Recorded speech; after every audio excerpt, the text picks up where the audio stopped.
Hello, everybody. Hi. Welcome to the Vest Memorial Lecture. My name is Courtney Shaw, and I'm here to represent social sciences. This is our big annual, or almost annual, biannual,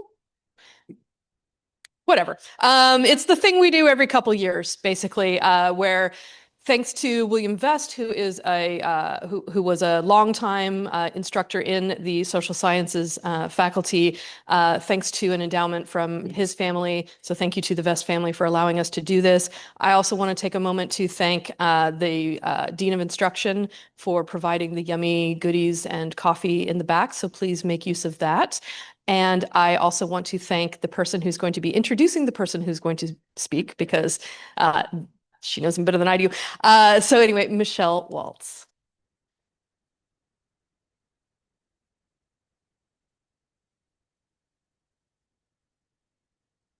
So like Courtney said, I'm Michelle Waltz, and I'm an adjunct instructor here, and I teach in the substance use disorders program. And I'm here to introduce our fabulous speaker, Dr. Nicholas Krapser. Yeah. And we got a chance to talk a little bit earlier, and I was just because I've been working in this school here since, well, some of you weren't even born yet, 1995. And so Nick was a student of mine back in, well, you think it's about 2007. Yep. And that was the beginning of his journey. And one of the things that I remember, we talked about this too a few minutes ago, we were in one of my classes and I was doing an introduction. And so I was letting him know, letting the students know, my credentials and who I was and all that. And he said, those are the initials I want behind my name. And you know what? He not only got those initials, but he went far beyond. And so I'm just going to go over a few of the things that he has. I mean, right now he is the clinical director at 4D Recovery, and it's an organization for young people in Portland, Oregon. He has a doctorate in counseling supervision, counseling psychology, education. He is duly credentialed. He also has mental health. He's has a master's degree in licensed mental health counselor, as well as a substance use. Only in Oregon, they call it alcohol drug counselor. Is that what they call it? And so now, I mean, he's gone so far. I'm so proud of him. He is apparently has spoken in many conferences. He's had several awards, and I am so proud and honored to introduce Dr. Nicholas Krapser.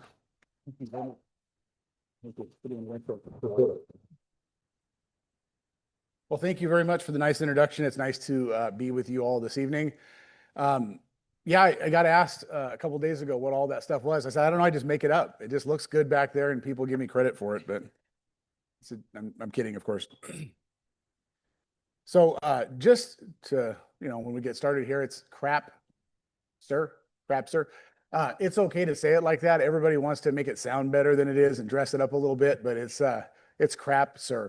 And I put a lot of emphasis on it because I got some business cards up front here if you want to get a hold of me. And it seems like every week, at least somebody says, hey, you haven't returned my email. And I said, chances are you put the P and the S backwards. And that's what it is. Because it literally happens all the time. In fact, there's a whole branch of my family that just said, screw it, we're going to change the name and made it Krasper. So yeah, just Krapser. If you go to do it, there's my email address too. So a few disclaimers before we get into the topic tonight. Covering this topic of mass incarceration is a huge topic, and there's no possible way that we could do it a whole lot of justice in the feasibility as far as the time frame that we have in roughly about an hour. We're going to highlight a few significant factors that contribute to the current situation where we're at. And although there are numerous other causes, we probably won't be able to address all of them, but we will hit a bunch of the highlights. We'll have a discussion a little bit in a few minutes about how presidential administrations have had a significant impact and influence on mass incarceration. It is by no means or should be interpreted as a support for that presidential administration. We're just laying out the facts as far as how their administration impacted mass incarceration. So it's not my endorsement or support for any political party whatsoever. So my experiences at Lower Columbia College, I was a student here, as Michelle Waltz just said. This was the most fun that I'd had in my entire college experience being at this college. This was great. And then I had, thanks to Nani Weaver, I had the chance to come back and teach in the program. So I worked in the, is it still called CDS program? Chemical Dependency Studies? The Substance Use Disorder program. Yeah. So I got a chance to teach a few classes, and that was my first opportunity to teach, and I loved it. And I thought, God, I'm going to do this at some point in time. I don't want to do it like all the time because I don't want to be tied to doing research, but I'd love to be able to do adjunct classes here and there. So it's what I've been able to do, and it's been one of the highlights of my career. So I have a pretty distinct viewpoint regarding the Department of Corrections and mass incarceration in general. So I want to tell you that up front because it does sort of skew the way that I think about this. Prior to coming to Lower Columbia College, I was actually a resident of the Department of Corrections. So I served some time. I did a lot of things related to drug abuse, and that was why I got into the Department of Corrections in the first place. Fortunately, I was only a one and done. I didn't need to come back for a second time around or third. And that was in 2006 that I was in the Department of Corrections. And fortunately, I was able to get my record expunged. So it didn't really have a tremendous amount of impact on the things that I wanted to do. And several years later, I went to work for the Department of Corrections. So I was a resident there, time period of 10, 12, 14 years, I think, passed. And then I got to go to work there at the Department of Corrections as one of the behavioral health services directors. So got to institute programming and that sort of thing for folks with mental health disorders and substance use disorders. So it's not super uncommon that there are people that have worked and lived there, but it's usually just not in the order that I did it. I was the resident there first and then went to work there. And most of the time it's people worked there and then did something they shouldn't have and ended up living there. So the order is very important there. So that kind of is where my viewpoint on a lot of stuff comes from. I had a lot of fun working at the Department of Corrections, and it was also really fun to leave there. So what we're going to talk about today is, as the title of the presentation, understanding the past, evaluating the present, sort of the present state of where we're at right now, and then innovation for the future. And that's kind of my favorite section is the innovation for the future, because I've taken a look at some of the programs that are pretty stellar in the country. A lot of them are local that I've had some personal experience with, and sort of evaluated them to see, what they're doing and how they're making an impact in a positive fashion on mass incarceration. So the first one, we'll talk about understanding the past.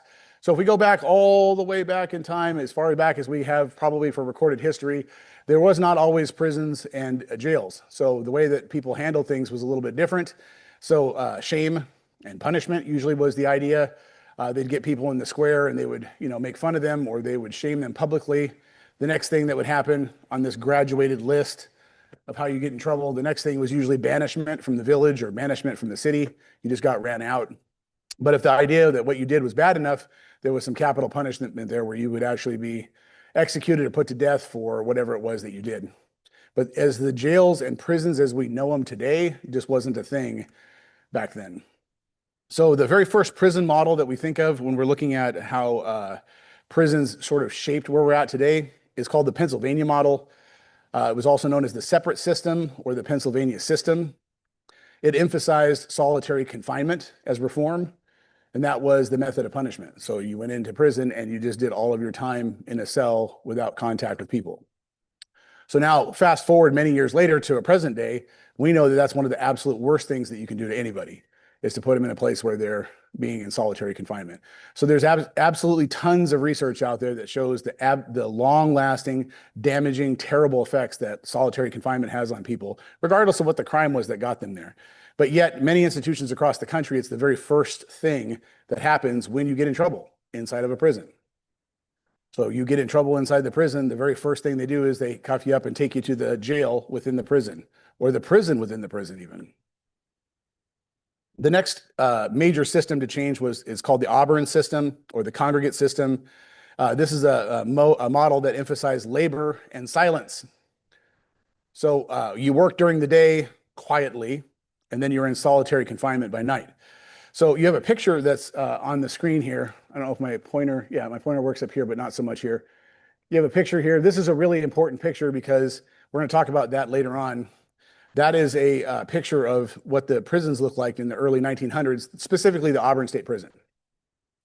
So what you notice there, and you may not be able to see it entirely, but you have stacks of cells on top of each other. And the model here is 50 cells long, 5 tiers tall. And there's 2 people to a cell. And if I'm standing in those cells that are based on the Auburn model, I can flat palm both sides. And the bed is 6'2", and I know that because I'm 6'2". So if you're any taller than 6'2", you're bending your legs while you're laying in the bed. So that is the model, the Auburn, was called the Auburn system or the Auburn prison model. And that's really important because I'm going to show you some pictures of the Oregon State Penitentiary, because all the prisons that were made at that time were blueprint, like literally copy and paste of that prison. So the Oregon State Penitentiary, which is the oldest, one of the oldest buildings in the entire state, was built in before the state was even a state. It was built in the 1800s, and they still operate it today to its full capacity at 2,200 people. And it's 5 tiers tall, 50 cells long, 2 people to a cell.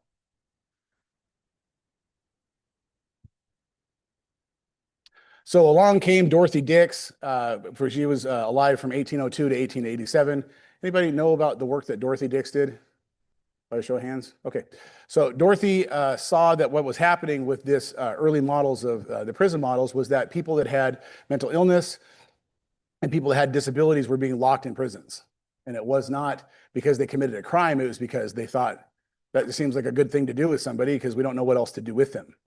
So Dorothy Dix saw that there was a lot of injustices happening and that people were being put in prison and they didn't do anything wrong. So they're being put in prison with people that actually did commit crimes, that actually were sentenced to prison and usually celled up with those people.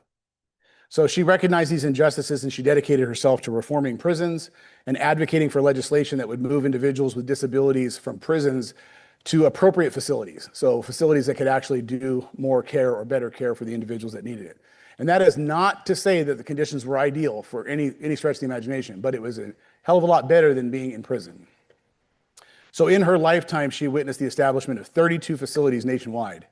So it was a really big deal in that time period because there weren't very many prisons in her day. There were prisons that, based on that Auburn prison model, there was a lot of them, but to see in her lifetime, to see 32 facilities built for people that had mental illness or that had physical disabilities or mental disabilities was a great testament to her work. Her efforts and activism not only transformed the conditions in the United States, but also had significant impact on what we see in Canada too, and other nations as well. So shout out to Dorothy Dix. So we can't really speak about what's going on with prison in the past without addressing the racial disparities in U.S. prison population. And this is something that we could talk about for 2 weeks. We could do a lecture every night on this for 2 weeks. And that's why I was real careful at the onset about saying it's not intentional that we're skipping over this or going fast. It's just there's a lot to cover in a very short period of time. So what we're talking about at the top there, some laws directly impacted the communities of color with respect to incarceration rates, while others indirectly impacted the communities of color. But either way, it was still a significant impact. So Jim Crow laws and sundown laws, there was a difference between the two of those. Jim Crow laws were things that were written on the books, that were actually things that were on the books that you could officially get arrested for, get officially taken to jail for, and officially go to prison for. Sundown laws were something different. They were very much informal. They were very much not allowed. They weren't on the books, but you could still get arrested. The difference was that Jim Crow laws had to do with poll taxes, literacy tests to vote, restrictions on jury service, miscegenation laws, which just is interracial marriage, restrictions on employment, restrictions on housing, social ostracism, over-policing, et cetera. And the list just goes on and on and on. Whereas sundown laws just made it illegal to be black after the sun went down. So anytime that you were in the town, whether you were passing through or being in the town, you were liable to get arrested and taken to jail. But keeping in mind, that wasn't a formal law. That was very informal, and the police enforced it as if it was a formal law. The war on drugs, which we're going to talk about kind of extensively, many examples of how the war on drugs impacted communities of color significantly more than communities, non-communities of color. Heavier penalties for crack, for instance, than cocaine possession. When you looked at federal time, the drug is the same, right? But crack is a derivative of regular cocaine. But when you looked at who was more likely to be arrested for crack possession as opposed to cocaine possession, it very much negatively impacted the communities of color. So they had disproportionate impact on African Americans. In addition, people of color were statistically more likely to have to stay in jail while they awaited trial whereas their counterparts were getting out of jail on bail and they were going home and they were able to mount a defense from their home as opposed to being stuck in jail, right? So you're not going to get the same kind of defense in jail that you would get while you're not in jail. But there were lots of laws and lots of different rules, and just even at the county level, as far as, is it self bail? Can you bail out? Is it a bond? Do you have to post 10%? There's a whole bunch of different variants as far as what happens. And so if you'd ever been arrested before, like take Oregon counties, for instance, if you'd ever been arrested before, your chances of being able to bail out go down, right? And based on the severity of the crime, your chances of being able to bail out go down. But if you'd never been in trouble before, you'd never been caught before, and you went to jail, the chance of being able to bail out went up significantly. So it has various impacts. Redlining was a thing that took place that distinct disadvantages were based on isolating areas that were considered too risky for banks to invest in, and therefore much less likely to receive resources and services that were available. So those areas were more likely to be over-policed than areas outside of that area. And so therefore that socioeconomic status, the fact that they weren't able to get, the folks that lived in those areas weren't able to get loans, they weren't able to have business loans. What we think of today as like small business loans, that didn't exist for those areas. So you can start seeing the compounding effects of all of those things happening, and how the folks that lived in those areas were much more likely to be part of the justice system than the ones that were not in that area. So just a little bit more about Jim Crow laws versus sundown type laws. Jim Crow laws were state and local regulations implemented in southern states and certain border states post-Civil War until the mid-1960s, which legally enforced racial segregation and discrimination against African Americans. Although these laws were not actively enforced and were officially repealed in 1967, Alabama did not remove its prohibitions on interracial marriage until the year 2000. It's a fact. Even though it wasn't something that was not something that was enforced, that law was not removed until the year 2000. The official end of Jim Crow laws occurred during Lyndon B. Johnson's administration with the enactment of the Civil Rights Act in 1964 and the Voting Rights Act of 1965, but did the problems end with that? Absolutely not, right? Sundown laws or sundown towns were unofficial, yet were formally enforced regulations that prohibited African Americans from entering or residing in a town after sunset. And that was something that happened throughout southern cities. And then we talked about redlining. Involves denying housing and financial services to specific neighborhoods, significantly affects incarceration rates, especially in areas that are historically subjected to this practice, especially over time, right? Its intergenerational effects have resulted in concentrated poverty, reduced access to education, reduced access to jobs, and heightened exposure to violence and the criminal justice system. So we're doing a very quick job of going over this stuff, and we're setting this problem up so that we can see, you get a pretty good view of what's happening today. So probably everybody in the room has heard of the school to prison pipeline and seen some of the effects that has, but I really just want to concentrate on some of the bullets that are there. The term school to prison pipeline describes a system and practices that unfairly drive students away from education and into the criminal justice system. Contributing factors include zero tolerance policies, severe disciplinary measures, which can result in suspensions, arrest, and eventually incarceration. Now, pretend for a second that you didn't see the title of the slide, okay? Or that first bullet. And all we're looking at is the second, third, fourth, fifth, sixth, and seventh bullet. Students from challenging home environments, student facing behavioral health issues, students caught in active addiction or experimental drug use, students with neurodiverse conditions such as autism, ADHD, learning disabilities, etc. Does that sound like people that should be in prison? That represents a very high, significant portion of students that are in the public school system. Right, but those students were the ones that were the most likely to be on that expressway to prison. The schools most affected often had a higher student to teacher ratio. So now you're thinking inner city schools, right? You're thinking schools that are in the big city or in the suburbs. Students most affected are frequently located in low income areas and have a greater number of students of color. So now you're very much disproportionately targeting this audience of students, right? So what's the first thing that you think of when you look at those 5 or 6 bullets, those first 5 or 6 bullets? You think that those people need extra care, right? Extra support.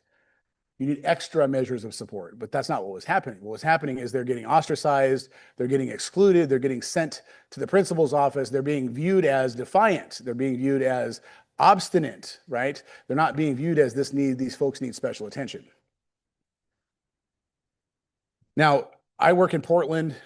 Michelle talked about it for a second. I'm the clinical director for 4D Recovery. It's an organization for young people. So we have two sets of services, one for 14 to 17-year-olds and another for 18 to 35-year-olds. And I bring this up and how important it is because we have a partnership with the Recovery High School. And I don't know if that's something that's in this area, that you guys all have a Recovery High School or not, but we got a Recovery High School. We have 3 of them in Oregon. The third one just opened up. These are concentrated, these students that have had issues in a public school. They've had some drug dependency. They've had some issues around drugs and alcohol. And there is a special high school for them to go to that is, they're surrounded by people that have the same issues that they do. Half the staff or more are in recovery. They have long-term recovery from substance use. That is a great thing to do for folks, right? So we have on our campus where we have our outpatient clinic, we actually have Rivercrest Academy comes on our site and does several hours worth of teaching a day. So now you have these students that need the drug and alcohol counseling. That's something that's an absolute emergent need. They're in our care and custody, right, for those hours of the day. And then we have the teachers coming to them and giving them instructions so they don't get behind in school while they're getting the treatment that they need. That sounds like a much better approach than having these kids targeted to be heading off to prison. So we're going to go into some of the presidential administrations, as I talked about at the onset. We'll go from the 39th president forward. Everybody had a little bit of impact on incarceration rates, but nothing greater than from Jimmy Carter forward. So President Jimmy Carter was the 39th president in term from 1977 to 1981. The prison population, we pay close attention to what the population was during these presidential administrations because it's shocking. Prison population was 27,000 people across the country when Jimmy Carter took office. Anybody have any idea what the prison population is today before we get to that slide? A guess? Over 1 million. Any other guess? Yeah? How many? It's dead center between the two. Yeah, it's about 2 million. So 27,000 people approximately in prison. When he left office, there was approximately 329,000 people. So it seems like there was a significant increase there, but there was something that was happening at that time that put a lot of people in jail and in prison. And President Carter has the record for the most clemencies ever given by any president at 200,566. So what was going on at that time that he gave clemencies to people for? Draft evasion. So all the folks that were charged and convicted of evading the draft, dodging the draft, he gave clemency to. So he holds the record for giving the most clemencies to any president. So if you don't look at the 200,000 approximately clemencies that he gave, it was actually only 566 outside of those folks. But that was one of the very first times in our history that somebody gave as many and used that to be able to help people that had that scarlet letter or that negative impact because of a decision that they made that they didn't want to participate. They didn't want to be part of the war. Federal prison population dropped, but the state populations went up dramatically. So that's why the number was 329,000. And he was known for one of his quotes when he was talking about, this was not during his presidency, but sometime after. He said, "We assign punishment to fit the criminal and not the crime." And that's something that happens to this day, right? Well, and what that mean by that is we look at that person and we give that person the punishment as opposed to the crime that they were convicted of. So we're looking at everything in total, like what they've been in trouble for in the past, where they come from, what the likelihood of recidivism is, and that's how we base the punishment as opposed to looking at the crime by itself. Carter pushed for rehabilitation and not punishment. That was one of the things that he was really known for. He really wanted to make sure that people were getting the rehabilitation that they needed as opposed to punishment. He was actually really ahead of his time with that idea and concept. Ronald Reagan was a 2-term president from 1981 to 89. Look at the prison population, 329,000 to 710,000. This was greatly because of the war on drugs. So what was the slogan of Mrs. Reagan? Just say no. Yeah, that's it. Oh, that's all you have to do? That's it? Great. Awesome. All you gotta do is just say no. That's it, huh? All right, fantastic. So there was a shift away from treatment during that presidential administration and more to punishment. And you can see that by the numbers, by the rise in the prison population. So you also, probably everybody will be aging themselves. So they said they remember the Brain on Drugs commercial, but I definitely remember watching that when I was younger. The egg cracking in the pan. This is your brain on drugs. Any questions? That was the end of it, right? So that was the commercial. That was the view on it was just that this was like a deficiency, a moral deficiency. It was bad. You shouldn't do it. And if you do, you're going to be punished for it. Then we had George H.W. Bush in 89 to 93, a one-term president. Now, keep in mind that Ronald Reagan's numbers went up over the course of 8 years. Take a look at George H.W. Bush's numbers, went up over 200,000 or approximately 200,000. He fought publicly against furlough programs because at the time there were states that were being somewhat innovative and they were saying like you could do 3 days in, 4 days out, or 5 days in and 2 days out. And what that did was it allowed them to have other people coming in. Oregon was actually one of the states that did furlough programs. They would do 3 in, 4 out, then the next week 4 in, 3 out. And it allowed them to have double the prison population because the person was just somebody else was taking your prison cell while you were out on your furlough. And the only requirement was that you had to come back clean. And if you came back clean, then you didn't have to worry about, and what I mean by clean, of course, is that you would pass a urine screening, right? And so if there was no evidence of you doing drugs while you're out, then you got to do the furlough the next week. But if you did, and you did do drugs or you didn't come back, then you lost that privilege. But that was a practice that was in Oregon for quite some time at one of the prisons in Salem. So he fought against that. At the time, I don't remember all the details about it, but probably somebody in here remembers it. But there was one of the Michael Dukakis, there was a thing about a furlough, and he made that as part of his political campaign, how he was against it, and then that just kind of snowballed from there. So the war on drugs continued from that and from that previous administration, so you can see the population in prison going up. Bill Clinton, the 42nd president, 1993 to 2001, 2 terms in office. And during Clinton administration was probably the very most significant impact on incarceration there ever was in our history. And you can listen, you can pull it up on YouTube and you can hear him doing the Bill Clinton's version of an apology to the people about what he did at that time. Hillary Clinton will do the same thing. But it was the omnibus bill. It was also called the Violent Crime Control Act. It was authored by Delaware Senator at the time, Joe Biden, also known as the 1994 Crime Bill or the Clinton Crime Bill. So take a look at the prison population, 909,000 that he inherited from George H.W. Bush. And by the time he left, it was 2 million people in prison. So from 1990 forward, you see massive expansions of prisons, massive expansions. The biggest prisons in the state of Oregon were all built in 1991 forward. And the prisons that they built were not much better than the Auburn State Prison model. So what Oregon did is they looked for places out in the middle of nowhere that land would be cheap, that labor would be cheap, and they built these prisons. Well, the problem is that the populations that fill those prisons come from the major metropolitan areas, right? They don't come from the areas that are there. So now you're taking all of these people that were convicted of crimes in the valley, you're sending them out to areas that are rural areas to go to that prison out there. Now you've taken away their social support, their structural support, their family support. They don't get visits out there. It's much harder to go to those areas for people that are in the valley to travel out there. We're talking about 8-10-hour drives for people that are near I-5 to go to the prisons on the east side of the state. But yet research shows unequivocally that those who have family support in prison are much less likely to experience recidivism. Now, also on that same vein, the very first thing that's taken away from you when you commit an infraction in prison are your visits. So the time that you need the support the most, the time that you would really benefit from having the most love from your family or the most support from your family, you have it taken from you. Bill Clinton said, we basically took a shotgun to a problem that only needed a 22 and sent everybody to prison. Because what they did was criminalized everything. And they did mandatory minimums. Prior to that point in time, there weren't very many places that had mandatory minimums. And right behind the omnibus bill, Oregon had a Measure 11. You've heard probably about Measure 11 stuff, where it gave 70 months, 90 months, or 110 months to anything resembling an assault. So if you used a weapon, then you got automatically bumped it up to the 90 or the 110 months. But Dallas could walk up to me and punch me right here. Be lucky if we went to jail tonight. Do it in Oregon, we're both going to prison for 70 months. There's no control from the judge. The judge doesn't have any option. It's just if you got charged with this crime, that's the end of it. So if he comes to punch me, I'm running. That's the bottom. No, kidding. It's the bottom line. Okay, so 43rd President George W. Bush was in office for 2 terms. The prison population was 2 million. Look what happened in 2009. So the prison population actually went down for the first time in over 20 years, went to 1.6 million, and it was because of the 2004 Prisoner Reentry Initiative, or it was more commonly known as the Second Chance Act.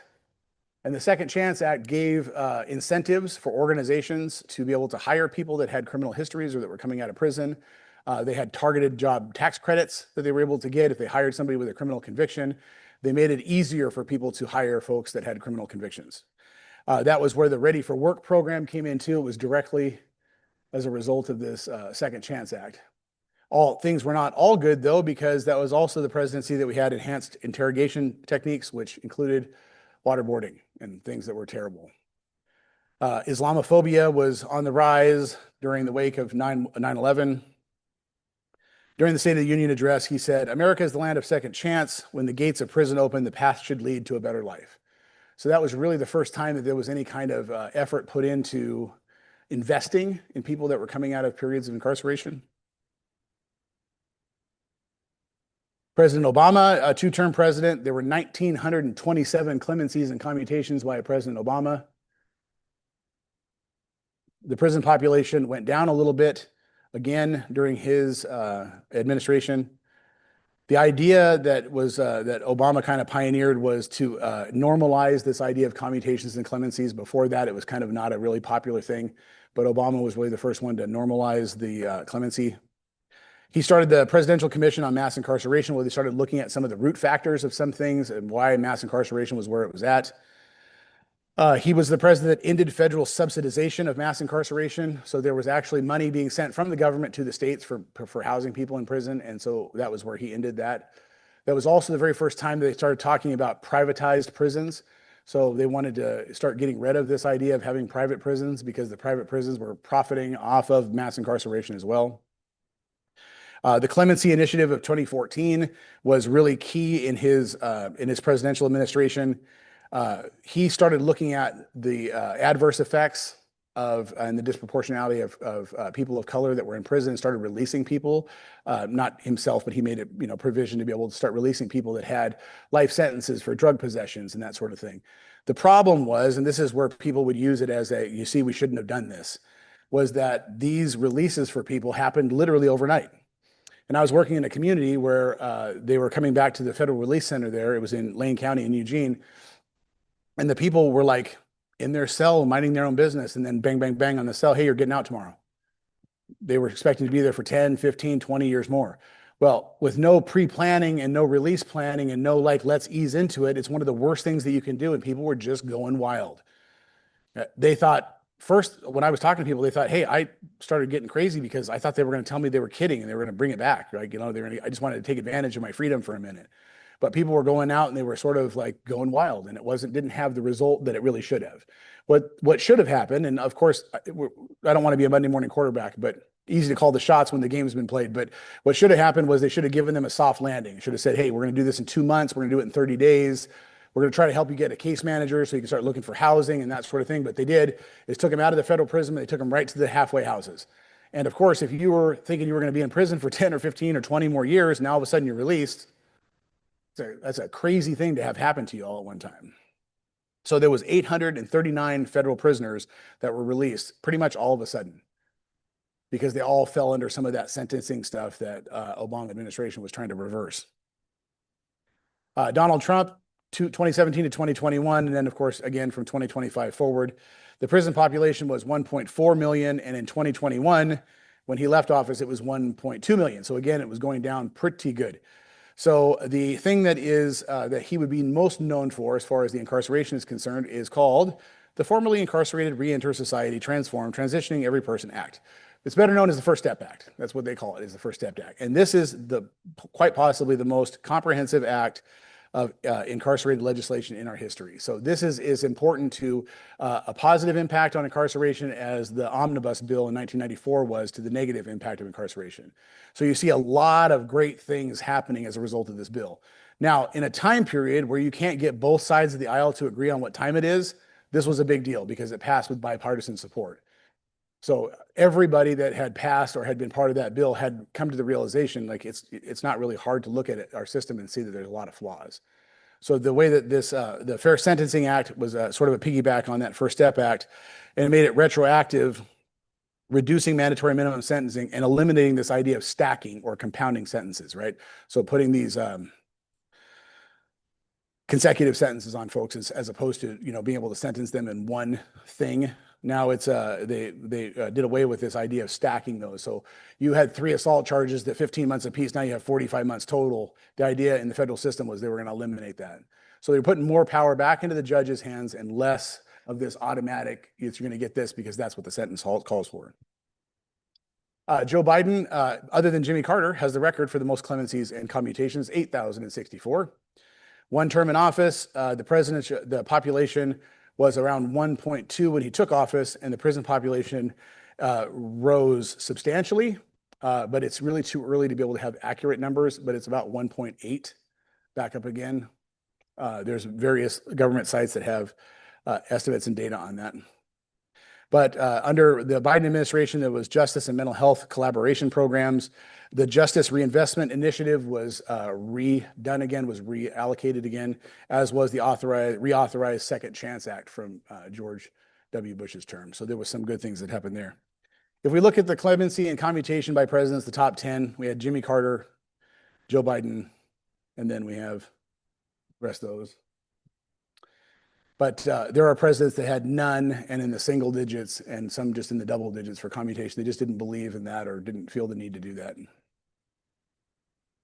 Agenda item number 2, we're going to talk about evaluating the present, sort of where we're at right now with things. And I realize by the time I'm going to have to hurry it along a little bit.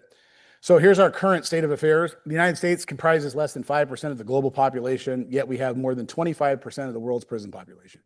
Anybody heard that statistic before? We have over a quarter of the prison population. The U.S. has the highest incarceration rate of any country in the world.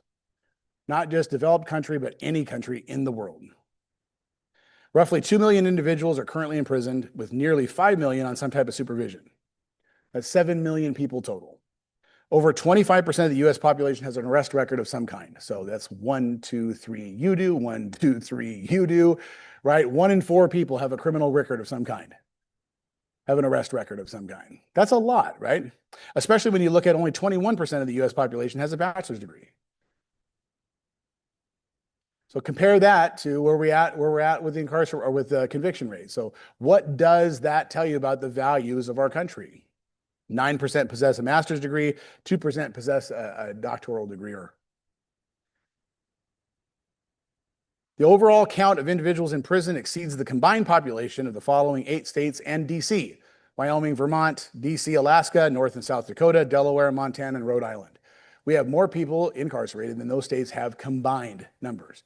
It's always, to me, I don't really have a problem with a lot of things except for the numbers. Like, I have a hard time putting billion in perspective when I hear the word billion. Like, I don't have a lot of things in my life that have a billion associated with it. So like when I hear billion, I have a difficult time with that. Or roughly the entire population of Arizona and Washington combined, what our prison population is. Here's what it looks like in a graph. We incarcerate 716 per 100,000. So this is the United States up here, off the graph all the way over here. The next one underneath us is 147. So, I mean, it's substantially less than us. But if you looked at just Louisiana and compared it as its own country, it's 1,067 per 100,000. So it's even more than the United States total.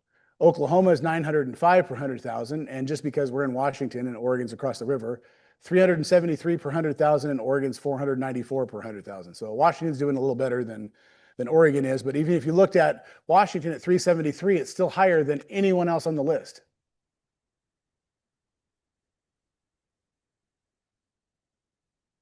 This is where the numbers start to get really, really hard to understand. The total U.S. government expenses on public prison and jails is $80 billion, $80.7 billion a year. Total U.S. government expenses on private jails and prisons is $3.9 billion for a total of $84.6 billion. Typical expense for a 4-year college education is around $25,000 annually. The expense for a 2-year college education is around $15,000 annually. An allocation of $84.6 billion could support 3.384 million years of college, or 846,000 bachelor's degrees. I checked the math 5 times on it, had somebody else do it too, because that just seems like an awful lot of bachelor's degrees, awful lot of years. Or how about 5.64 million years of 2-year college? That's just in 1 year. Or 1.4 million associate's degrees. So let's just talk about $80 billion for a quick second. If you could count money like this and go 1, 2, 3, 4, 5, 6, how long would it take you to count out $80 billion? Any guess? No breaks to eat, go to the bathroom, sleep, nothing. Just count just like that. 1, 2, 3, 4. How long would it take you? Shout it out. 50 years. Good guess. 10,000 years.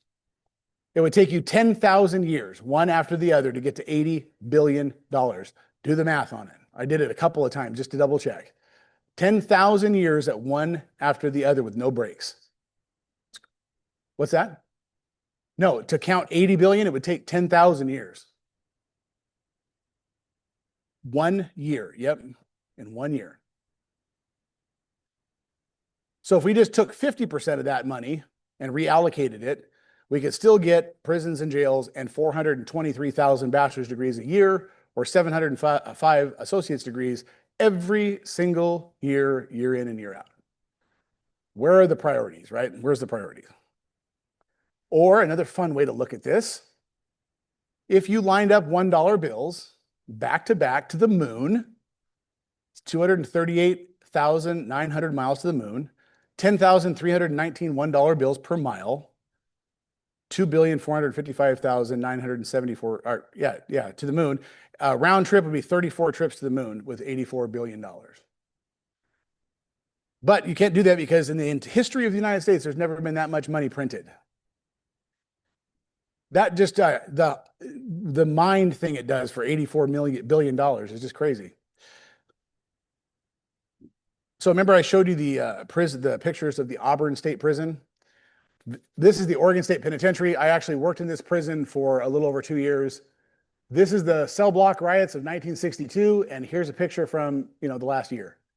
Nothing's changed. I mean, there's no trash on the floor, but nothing's changed. You got 5 tiers, 50 long, 5 tiers tall. The only thing that's changed, and this has only been in the last 20 years that they've done this, you can see that this right here does not have a cyclone fence. There is a cyclone fence on these. They put fencing all the way up on the top so people stop jumping over the rails, because they would either suicide or they would be thrown from the top rails onto the concrete from the 5th tier.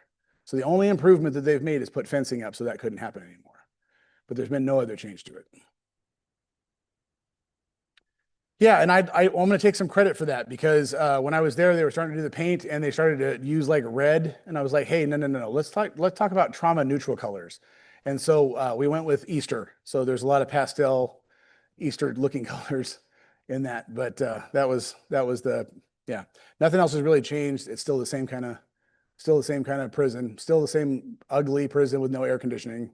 It's really, really hot in the summertime. So the makeup of who's in prison today, 58% of folks that are in there are there for violent offenses, 16% are from property offenses, 13% drug offenses, and then the rest of folks fall into that category of weapons, driving, supervision violations, things like that. But there's the majority. Just want to focus for a quick second on these two right here. Because if you look at property offenses by itself, most every one of these property offenses are fueled by what? Drugs. Yeah, and then you have drug offenses. So I really feel like those should be kind of combined together for 29%. And that if you just round it to a quarter, like what else could we do with 25% of the prison population? What about treatment or mental health services? Or most of the folks that I worked with just needed more hugs at some point in their life and told they were doing a good job.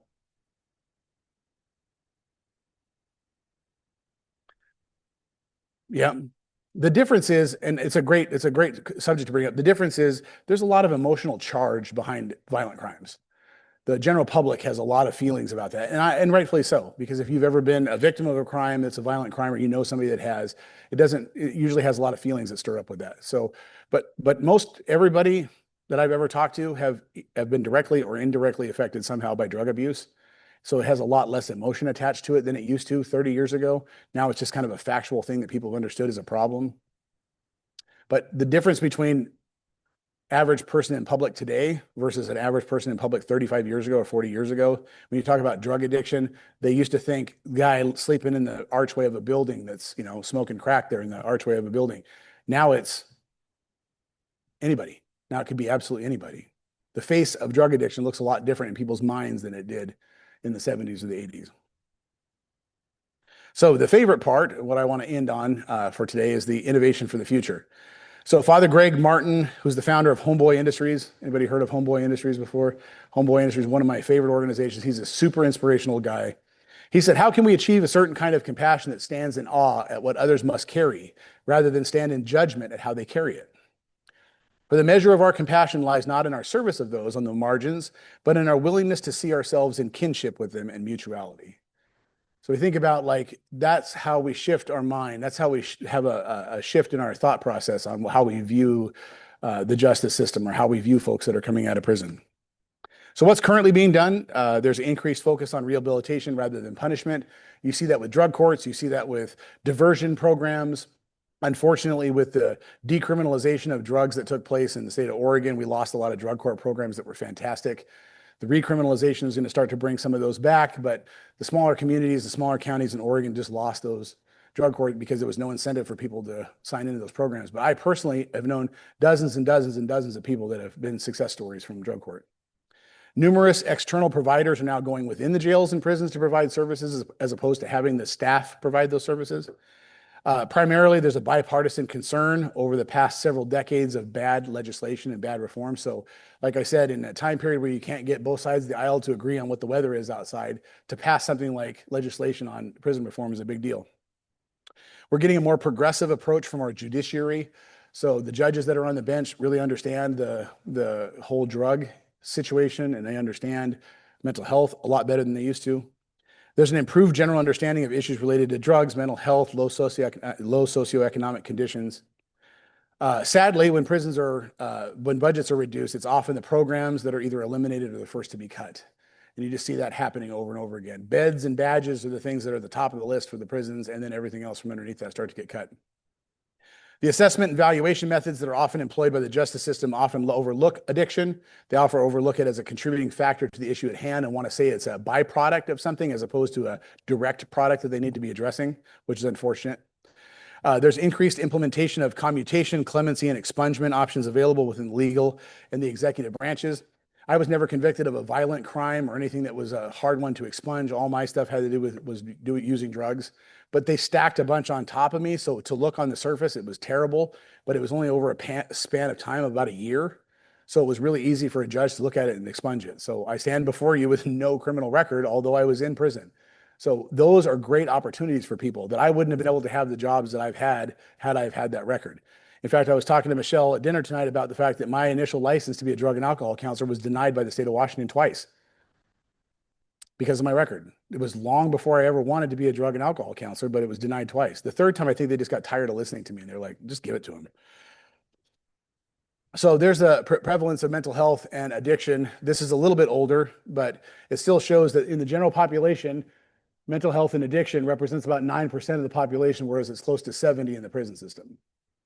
General population versus jail, general population versus jail. This is for men and for women. Obviously, you can see there's a way increased number. Those by themselves should just show that there needs to be more programs, there needs to be more opportunities for people to get what they need while they're in there. The Norway prison model is something that we should be looking at as a country. There are states that are looking at it. Has anybody ever had a chance to look into the Norway prison model or seen any videos on it? I would definitely encourage you to look at it if you haven't. There's some wonderful videos online. I didn't have the time to show you any. But the Norway prison model is fantastic. They went from having the highest recidivism, the highest prison population, and also the highest rates of officer-involved deaths, stabbings, shootings, etc., to the absolute lowest on the planet. And what they did was they burned the system to the ground and they rebuilt it. They didn't try to reform it. They literally just took it to the ground.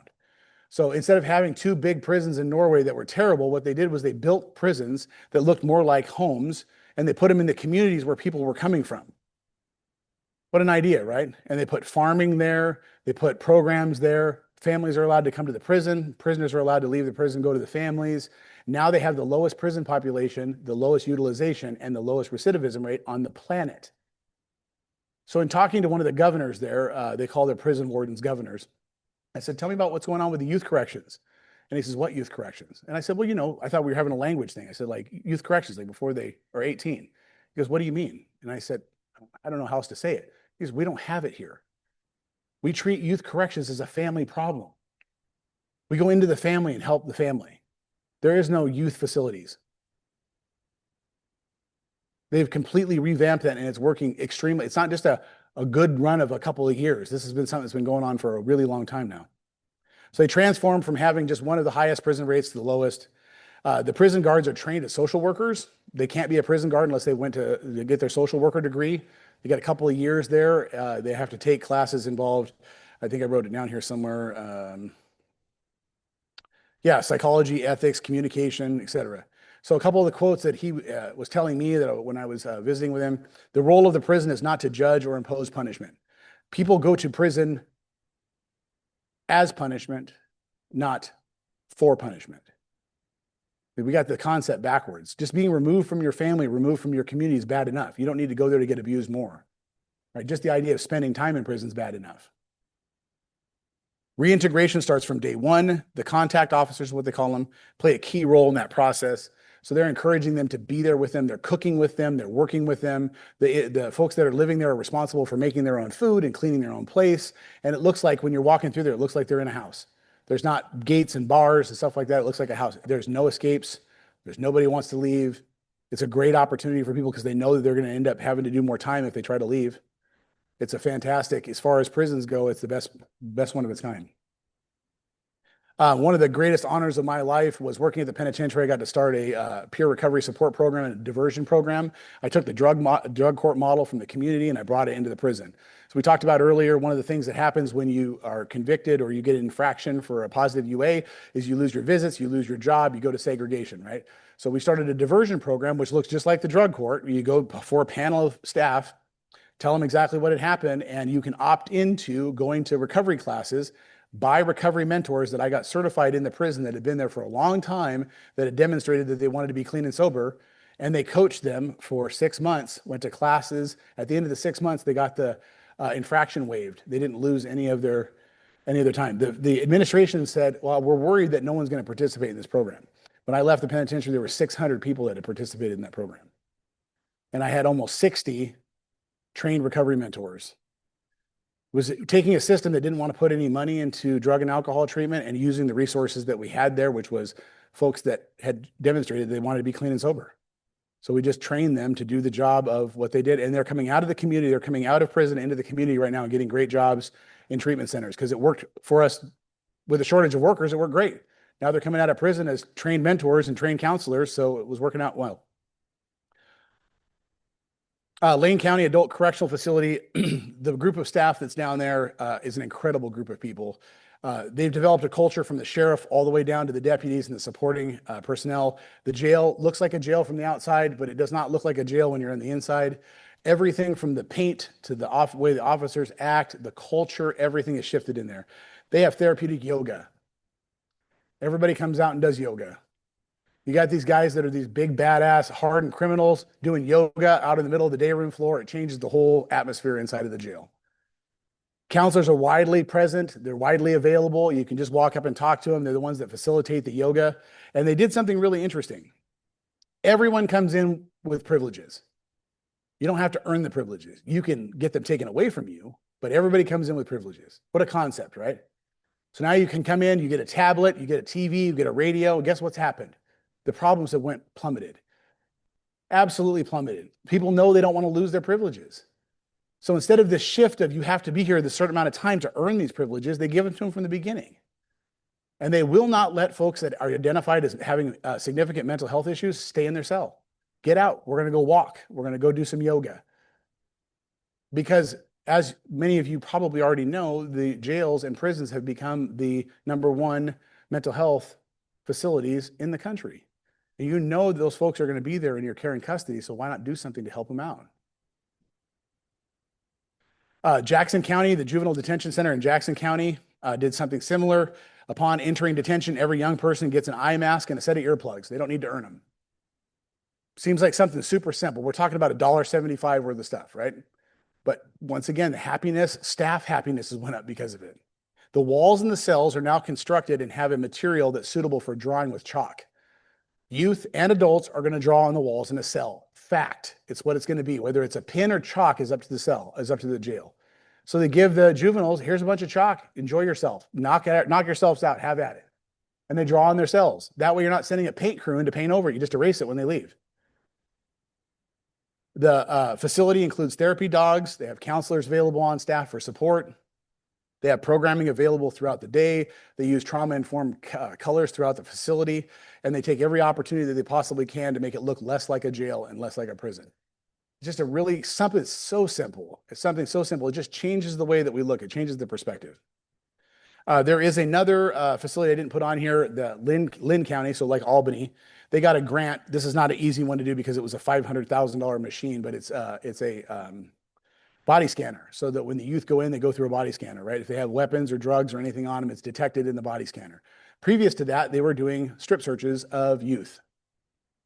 So when you talk about trauma-informed services, how does strip searches of youth make it onto that list at all, right? But what happened, they were trying to do this just simply for the trauma-informed aspect, but what ended up happening was no weapons in prison, no drugs in the jail. I mean, no weapons, no drugs in the jail. The byproduct of what they started off to do made everybody's time in that jail safer. So when we talk about innovative practices, it would be great to burn the system to the ground like Norway did and start over again, but you really don't have to put a lot of time and effort or money into it to make things change. There's an article, it's called Scarlet Letters and Recidivism. Does an old criminal record predict future offending? I'm just going to cut to the chase here. You don't have to read the whole article, but here it is right here. However, these differences weaken dramatically and quickly over time, so the risk of offenses among those who have last offended 6 or 7 years ago begins to approximate, but not match, the risk of new offenses among persons with no criminal record. Meaning, if you can keep a person out of trouble for 5 to 7 years when they get out of prison, they have no more risk of reoffending than the general population does. So where is our target? Our target should be keeping people at that 5 to 7 year mark, right? Keeping them involved in things, keeping them involved in programs, involved in something for that 5 to 7 years. There's another article that's not written by the same folks, but it talks about what happens when you get an associate's degree. You get somebody that gets out of prison and get an associate's degree, the risk of recidivism is less than general public. That's in 2 years. So what is our message? Our message, keep people engaged in something and in education. Throughout the entire presentation, that should have been something that we hear over and over and over again. I had a chance to do a TEDx. If you want 14 minutes of your life you'll never get back, look it up. It's on the 3 E's of successful reentry. I tried to make a cute alliteration there for the 3 E's: employment, education, and environment, meaning that if you can get folks employment, a livable wage job, education in the form of drug and alcohol counseling, psychoeducation, whatever that is, just to increase that, right? All those things are predictors of somebody doing better. The one that seems to be the toughest all the time is the environment. We take folks out of the bad environment, put them in treatment. They go to treatment for 60 days, and we take them back and put them back in the bad environment. Or they go to jail or prison, and then they go right back to the place that got them into trouble to start with. So we have to do something to change the environment, whether that's housing outside of the jail or prison or housing somewhere else. We got to do something to change the environment. Staying in the same environment is the one that's going to get folks in trouble. And then, not part of the 3 E's, but the bonus E is empowerment. When you do that with folks and you have given them those opportunities, it's very empowering to do so. Areas of growth, things that we can continue to still do. We can enhance funding for treatment aimed at adolescents. Adolescents, factually, will become adults. And if we don't address it now, they're going to become adults in custody, right? They're going to become adults that are in prison, adults in treatment. Offer your time as a mentor, include individuals with personal experiences in initiatives. Something else we were just discussing at dinner was oftentimes legislation is passed by people who have no idea what they're doing with it. They're not affected by the end result. They have no idea what it's like. They don't include people that it matters to. Many individuals credit their personal experience and development and transformation not to educational materials, but to the impact of others.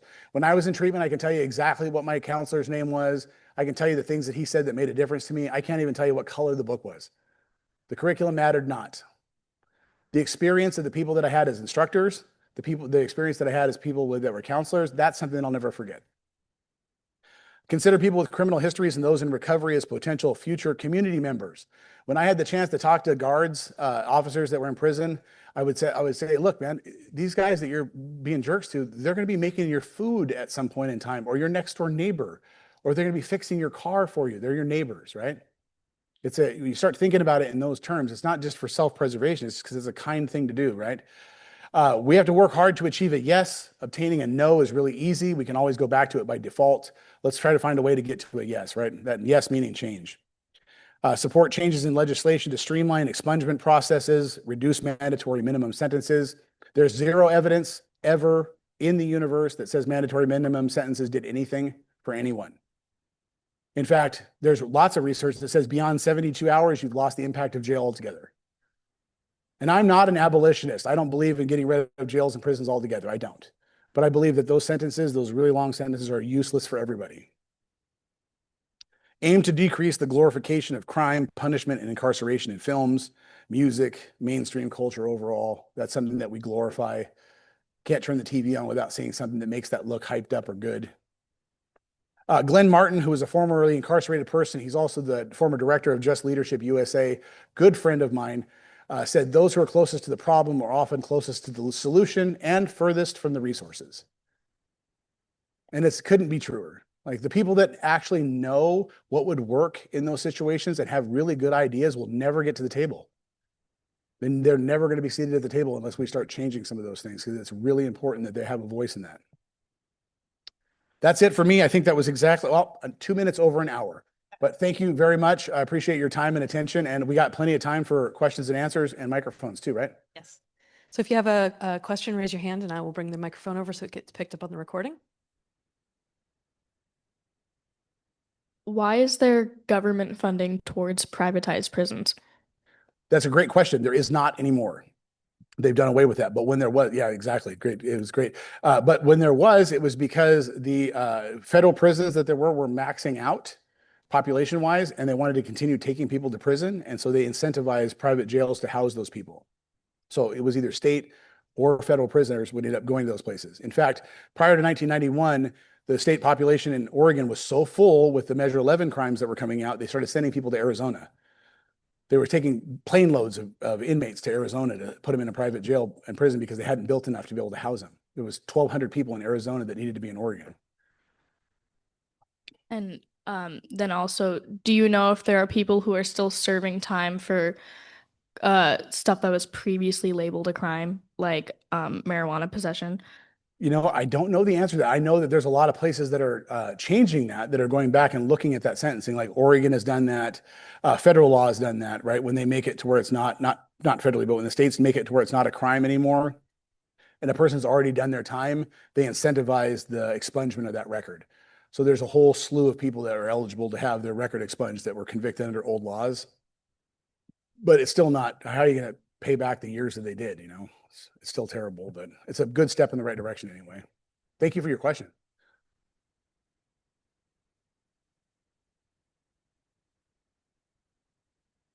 Thanks so much for today. One of my questions relates to how Norway literally said we're going to just start fresh. We're going to make a new approach. If you could maybe pick two things that prevent America from maybe going in that direction, what would be those things that's preventing us from making that same decision? That is a great question. How do I say this? Knowing that it's going to be recorded in time, eternity, how do I say this? There are organizations out there that are in charge of employees, and those organizations stand up for employee rights a lot, and they make it difficult to make changes because they're kind of the body. The unions is what I'm trying to say. The unions make it difficult. They make it really difficult. I don't think it's going to be something that is ever, we couldn't scrap the system in the US like they did in Norway. It just couldn't happen. The prison guards, prison staff, they're union represented. And I understand the union does great things when it's run correctly. I get it, but it makes it very difficult to do anything corrective. That's number one. Number two is we have become accustomed to certain things in this country, which is you commit a crime, you go away. We're not going to really get to that point where we're okay with people not going away until we have a shift in mindset, right? Because now, why did this guy commit a crime and he's walking around amongst us? Like, that doesn't make any sense. We have this crime equals punishment model, and we have to, it's a shift in mindset. I have a question. Yeah. Would you talk us a little bit through drug courts? Yeah. Tell us a little bit how that works. Yeah, absolutely. So a person gets charged with a crime, And drug courts, I'm going to speak really generally because as many drug courts as there are have different requirements for what's allowed to be in drug court, right? So some, it can't be anything other than drug charges. Some, it can't be anything outside of related drug charges, right? And so some drug courts will expunge that record or vacate that conviction when you've successfully completed. Others won't do that, but they just won't make you go to prison. So you divert, you're doing a diversion program, you're not going to jail or prison. You complete this stretch of 1 year, which means staying off of drugs, staying out of trouble, completing treatment, all this. And then when you get to that 1 year, and the team at the drug court says that you've successfully completed it, they will either vacate that criminal conviction altogether, or you just won't go to prison for it. And that's just a super, super general overview, but it's one of the best programs that there is because you're still taking accountability. It's way harder than just doing a couple months in prison or a couple months in jail. I mean, if I was wanting to continue doing drugs, I would never opt into drug court. Like that's a lot of work. I'd just rather go sit in jail for a couple weeks or months or whatever it is, as opposed to being in a really high accountability in front of a judge every week for a year. So it's an excellent program and lots of great success stories out of it. One of the best drug courts there is in your county. Are there any questions? Are there more questions? Yes. What do you think of bias based off of previous record? Like if someone has like a drug possession record in like their 20s, but like 20 years later, they've done the time, they've done like the rehab, all the programs to get off of that. But then if they do something else that's not necessarily related to drugs, Yeah. There's a lot of bias surrounding like the time they get because of the previous record. Yep. And that's what that quote with Jimmy Carter was talking about. We look at the person and not the crime. It's a really good point. So I think that societal view is big on this one. Like we were just talking about it before about this crime and punishment thing. It's an interesting point because if you're under the age of 25 or 26 and somebody looks at your record for drugs when you were 18 or 19, they're just like, he was a dumb kid. But when you're like 50 and doing the same thing, being a dumb adult is not the same excuse, right? Like people don't have the same tolerance for that. They're just like, you were a kid versus no, you continue doing this, right? Drugs are a little bit different in the sense that you can't find anybody that's not been directly or indirectly affected by drugs somehow, right? But you're absolutely right in the fact that whatever that old criminal record is, no matter how many years later it's been, is going to be looked at. And it's there's definitely going to be a bias there. There's definitely going to be, that's going to be used in weighing out the sentencing, unfortunately.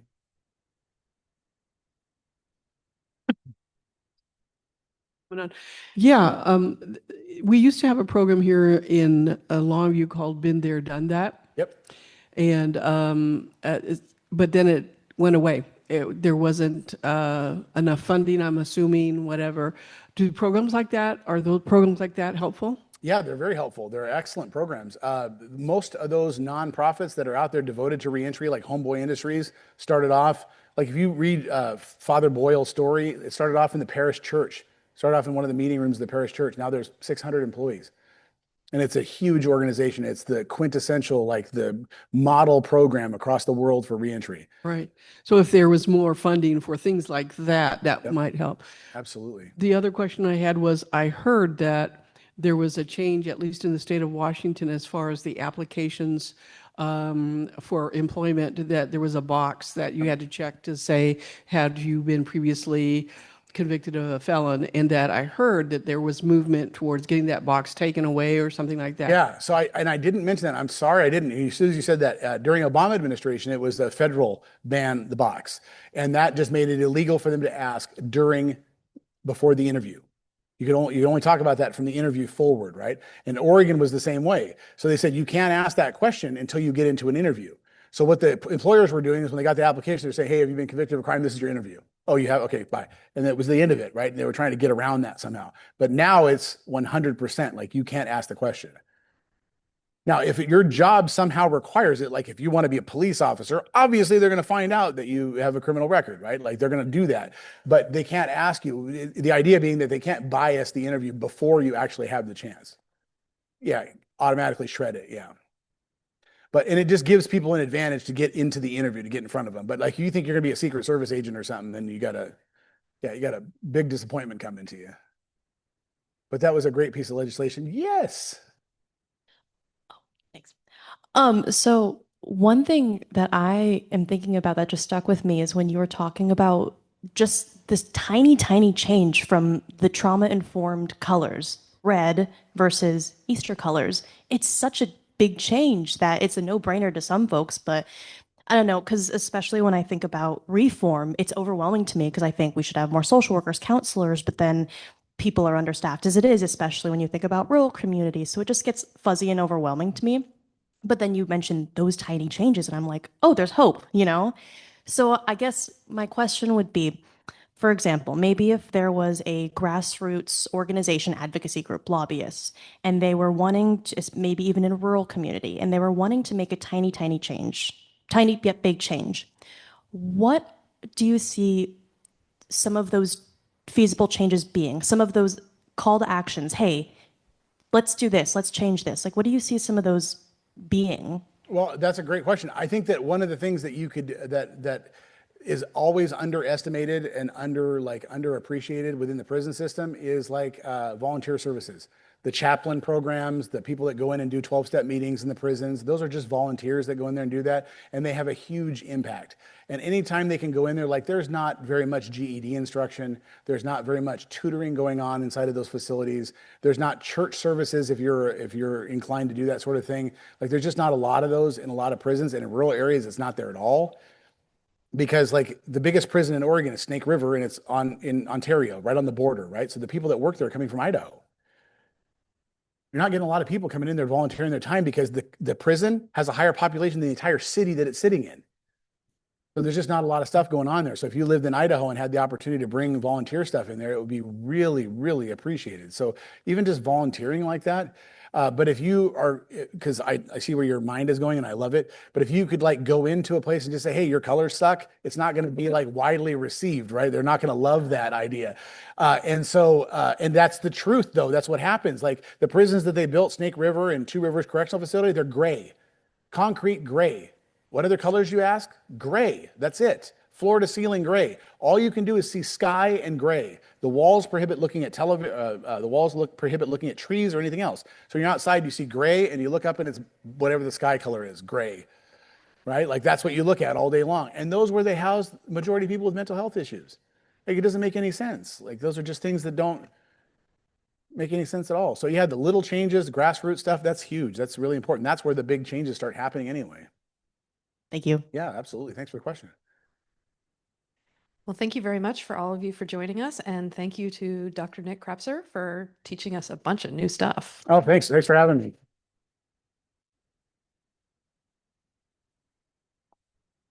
Please feel free to stay and have some snackies afterwards here, and have a great day, everybody.